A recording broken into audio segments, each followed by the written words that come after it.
होती है। तो आप अपने घर में, अपने गांव में आपके पास जमीनें हैं, अपने पेरेंट्स से कहिए कम से कम अपने खाने भर के लिए ज्वार बाजरा जरूर लगाएं। ठीक है। अभी मैं मैडम देख रहा था इस बार कि इधर जो लोग धान लगाए थे वो सूख गया धान। जो लोग यहाँ बाजरे लगाए थे कोटवा साइड में, बाजरा खूब अच्छा से हुआ। तो पानी नहीं भी रहेगा तभी वो हो जाएगा। तो इसमें मिलेट्स है, मिलेट्स को हम ज्यादा से ज्यादा अपने भोजन में इनकॉर्पोरेट करें, और जब मिलेट्स को इनकॉर्पोरेट करेंगे तो निश्चित रूप से हमारा जो स्वास्थ्य है वो हेल्दी होगा। तो समझ में आ रहा है बच्चों? हमें क्या खाना चाहिए ज्यादा? चावल और गेहूं के अलावा हमको ज्वार, बाजरा, मक्का और जो भी रागी है, जो ये मोटे अनाज है, इनको हमको ज्यादा अपने भोजन में इस्तेमाल करना है। इनसे बनी हुई चीजें हमको ज्यादा से ज्यादा खानी, ताकि हमारे अंदर कुपोषण न हो और हमारा पोषण अच्छा से हो और हमारा फिजिकल मेंटल ग्रोथ बढ़िया से हो। तो एक तो पॉइंट हो गया। दूसरा हम लोग बात करते हैं रेन वाटर हार्वेस्टिंग पे। अब यहाँ पे देख लीजिए, ये हमारा पहाड़ी इलाका है। यहाँ पे मिर्जापुर का इलाका क्या पहाड़ी इलाका है, मिर्जापुर का इलाका पहाड़ी है। और यहाँ पे रेन वाटर हार्वेस्टिंग की, रेन वाटर हार्वेस्टिंग क्यों जरूरी है? पहले अभी से स्टार्ट करिएगा। एक हार्वेस्टिंग क्यों जरूरी है? आप जानते हैं कि इस पृथ्वी पे पानी तो 3/4 पृथ्वी का भरा हुआ है पानी से, लेकिन वो 3/4 पार्ट पानी से भरा हुआ समुद्र का पानी है, खारा पानी है, उसको हम लोग पीने में इस्तेमाल नहीं कर सकते। लेकिन जो फ्रेश वाटर है, जो नदी का पानी है, तालाब का पानी है, झील का पानी है, इनमें जमीन के अंदर का पानी है, वो फ्रेश वाटर है। तो हम लोग पीने के लिए अंडरग्राउंड वाटर, जमीन का पानी का इस्तेमाल करते हैं।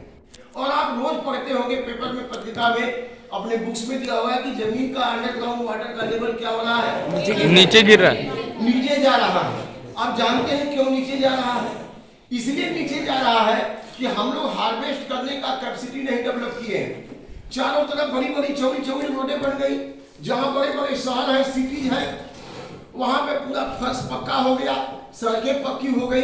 अब जो बरसात होती है, जो पानी आता है छत पर से जमीन पे जाता है, जमीन पर से नाले में होकर के नदी में जाता है, नदी से कहाँ चला गया? समुद्र। जो पानी जमीन में जाएगा ही नहीं, जब जमीन में नहीं जाएगा तो लेवल कैसे बढ़ेगा? आप लाखों रुपया कमा रहे हैं, आपके पॉकेट में पैसा रहेगा ही नहीं, सब उड़ाते जाएंगे तो आपके पॉकेट में शाम तक मिलेगा पैसा?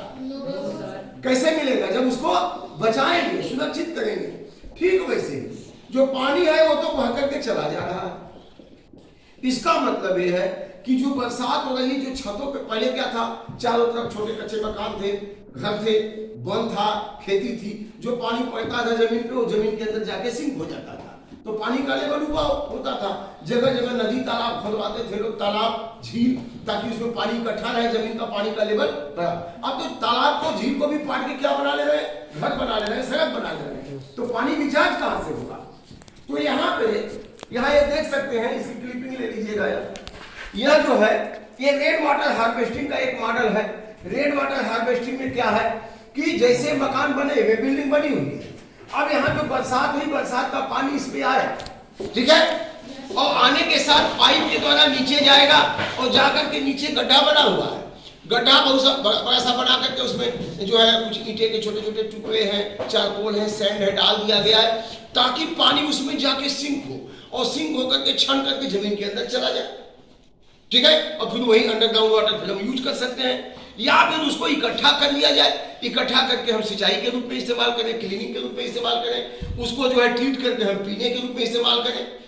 समझ आ रहा है कि नहीं? तो इस तरह से जहां पे मकान पक्के बने हुए हैं, पानी छत से निकल करके आ रहा है, नाला से होकर नदी में जा रहा है, नदी से कहाँ, अब जितना नदी से पानी आ रहा है वो कहाँ जाएगा? समुद्र में जाएगा। तो हम अब उसको यूज नहीं कर सकते। और फिर वही पानी क्या होगा, जब सूर्य की रोशनी पड़ेगी, जब उसमें तेज धूप पड़ेगी, समुद्र का पानी फिर वाष्प में बनेगा, वाष्प में बढ़ करके फिर बादल बनेगा, बादल बन के फिर बरसात होके आएगा। लेकिन जब बरसात होके आएगा तो आपने उसको रिचार्ज नहीं किया तो फिर वही चला जाएगा। प्रकृति इनकम टैक्स लेती है, जैसे गवर्नमेंट इनकम टैक्स लेती है ना। आपका अगर तनख्वाह ₹1,00,000 है तो आपको उसमें से इनकम टैक्स देना होगा। वैसे ही जिसके पास जितना बड़ा वाटर बॉडी है, प्रकृति उससे टैक्स लेती है। कैसे टैक्स लेती है? सूर्य की रोशनी आती है, छोटा तालाब है तो उसमें इवेपोरेशन कम होगा, बड़ा समुद्र है तो उसमें इवेपोरेशन ज्यादा होगा।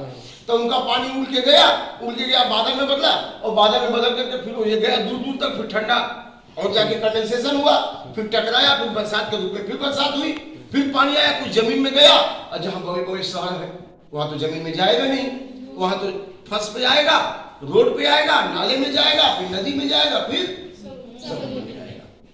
तो पानी की किल्लत हो रही है। अभी आप देखें 2-3 महीने पहले यहाँ भी पानी की किल्लत हो रही थी, फिर बोरिंग हुआ है जाकर के, और इस एरिया में तो बहुत ज्यादा पानी की किल्लत है। मई जून में पानी की दिक्कत हो जाती है, क्योंकि यहाँ पहाड़ी इलाका है, पानी जो है टिकता नहीं है।